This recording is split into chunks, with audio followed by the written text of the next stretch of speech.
بسم اللہ الرحمن الرحیم۔ خواب میں شہد دیکھنا یا شہد کا ملنا حاصل ہونا، تو اس کی مختلف تعبیریں ہو سکتی ہیں۔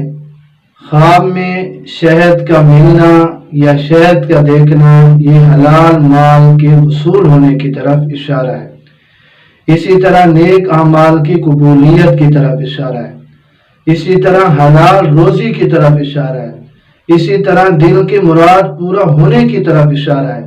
اسی طرح اگر خواب دیکھنے والا مریض ہے اور خواب میں شہد دیکھتا ہے یا کھاتا ہے تو اس مرض سے شفا یابی کی طرف اشارہ ہے۔ اسی طرح ایسا علم اس سے مراد ہوتا ہے کہ جس کے بعد کوئی بدعات اور شبہات آدمی کے اندر داخل نہ ہو جائے، یعنی بدعات اور شبہات سے پاک علم کی طرف بھی اشارہ ہوتا ہے، اور ایسی ہدایت کی طرف بھی اشارہ ہوتا ہے جس کے بعد کبھی گمراہی نہ ہوگی انشاءاللہ۔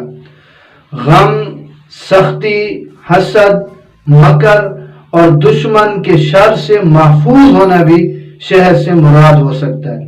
اور خواب میں کبھی شہد چاٹنا شادی کی علامت بھی ہوا کرتا ہے، اگر شادی نہیں ہوئی تو اس کی شادی کی طرف بھی اشارہ ہو سکتا ہے، اور اسی طرح ایسے مال کی طرف اشارہ ہو سکتا ہے جو بغیر مشقت کے سے حاصل ہوگا۔ اور اگر دیکھا کہ آسمان سے شہد برسا ہے تو یہ دینی معاملات کی درستگی کی طرف اشارہ ہے، اور خیر کی طرف اشارہ ہے، اور خوشحالی کی طرف اشارہ ہے۔ تو یہ چند تعبیریں شہد کی ہو سکتی ہیں۔ تو یہ تقریباً جتنی بھی تعبیریں ہیں ساری کی ساری اس کی اچھی ہی ہو سکتی ہیں۔